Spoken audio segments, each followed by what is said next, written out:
everybody, it's Ming Tian again. Today we're going to be reviewing the Padron Anniversario. It's a pyramid, something big and fat. I think it's about 150, 52 in ring gauge. As you can see, dark Maduro wrapper, looks pretty good. These have been kept in all sorts of funny environments for the last 7 years, so we'll find out whether they're any good. So pretty light. Smells like hints of spice, coffee, bit of cedar. The draw is fairly light, seems fairly even. Apparently there's limited editions, but shall see whether they're worth keeping for 7 years, as my friend has done here. So big thank you to the anonymous voice, second voice. Forgotten for 7 years. We had to do a little bit of intensive care on them to make them smokable again. So we'll see whether our efforts have paid off.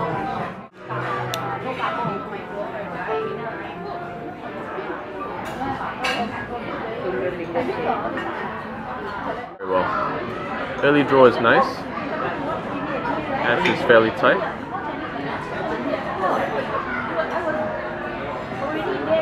It's quite a light smoke. I agree, though. Yeah. Caramel. A little bit of charcoal, definitely a bit of cocoa.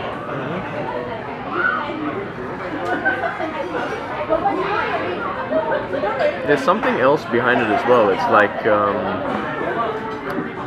it's a bit savory. What is it? I don't know. Savory and spicy. Spice is not strong. It's nice.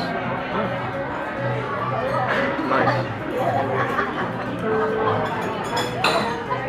It's probably due to the wrapper. The Maduro wrapper. That's the reason very Maduro wrapper. Actually, it smokes a lot like a Cuban, you know? I haven't had much Cuban. Besides that one. I know what it is. I know what it is. It's the slightly herby medicinal taste that you get from, you know, those like Chinese preserved like preserved mixed peel things. Ah. That's what it is. Good call. It's actually very nice. It's very pleasant.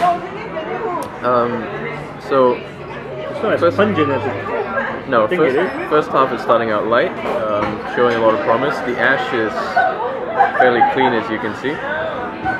It's fairly tight, burning nicely. We will take a few more puffs of this and get back to you. So, Cowboy Ranch in Nicaragua, skirt-wearing donkey, yeah, and this guy smokes padrons. Yeah, it's like the that's big shot. That's friggin' random. So, bit of an intermediate update. This thing is actually the first non-Cuban cigar that I've really enjoyed so far. It actually tastes like a light Cuban, but it's almost as though it's a lighter version of a very complex cigar. I mean, it brings to mind Monte Cristo No. 2, not just because it's a pyramid, but because it has a similarly complex taste profile.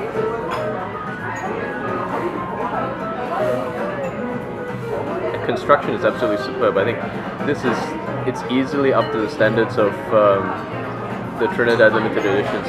Wow. Yeah. That good?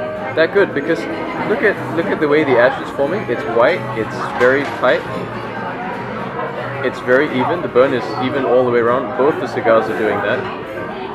I'll just borrow yours for a minute. See, both of the cigars are having a very even burn, as you can see. Thank you.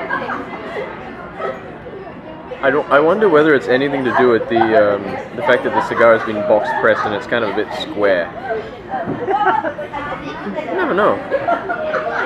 Or maybe it's just because it's 7 years old and it's had some time to mellow down and all the flavors are kind of mixed together and it's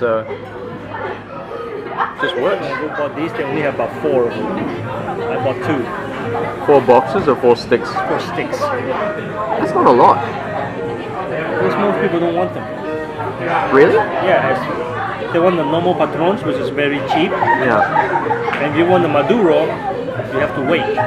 But this is an extra special Padron. It is? I think so. You know, they don't make that many of them as far as I know. They say it's quite hard to get the Maduro wrapper. Yeah, I mean in Nicaragua they generally don't produce that many.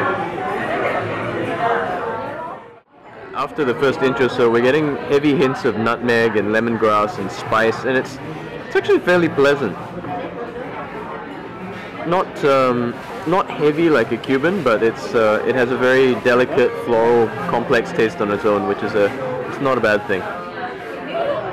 We had a bit of a strange moment just now. The round cigar holder does not fit square cigars very well, and unfortunately it's made the ash drop off. But as you can see, it's standing on its own. Yeah, it's standing on its own. It's a very strange ash. Interestingly, the drawer is getting a bit tighter as well, I find. Yeah. Just kind of strange. I've never had that before. The drawer is getting a little bit tighter as the cigar burns down. We're getting more hints of spice and nutmeg. You know, the ash is actually so tight that you can see the leaf vein as you go around. When you turn around, you can actually see the leaf vein in the ash. This has got to be one of the best constructed cigars I've ever seen. That's amazing. So now we're into our second half. My friend's cigar has not yet dropped its ash. You can see that's the whole length of the cigar. Very impressive construction indeed. Mine has fared a little less well, but it's still holding on. It's mellowed out a bit, I think. We're getting a little bit more charcoal, maybe a little bit more caramel. The draw tightened up at this end, so I just gave it a little squeeze, and it's actually evened things out a bit. I got a little bit of, I got a little hint of walnut in mine just now. Don't know about you. Not yet. Maybe it's coming. So I think this is pretty much where we're going to wrap up with this cigar. As you can see, very much the final third. It has been burning fantastically well. One of the best constructed cigars bar none ever. It's gotten a little tighter as the thing burns along, and it's also lost its shape to some extent. It's not so box pressed anymore, it's a bit rounder. But this is it's a nice finish. It's a nice finish because we're having a great mixture of all the previous flavors we had before. A bit of walnut, a bit of coffee, a bit of dark cocoa, a bit of espresso, and it's all coming together very nicely to form a very smooth, well-rounded overall taste. It has been a very big surprise to me because honestly, before this, I've never enjoyed a non-Cuban cigar. This has been the first one. So, thank you very much. I will try and hunt down more of these, although I doubt very much we're ever going to be able to find another 7-year-old aged example. And I'm sure that's contributed. I'm sure the aging process has contributed fantastically to the way the cigar tastes. But it has been an experience. So. I'm going to finish off and enjoy the last third, and thank you very much, and thank you for watching. This is Ming Tian, signing out. Good night.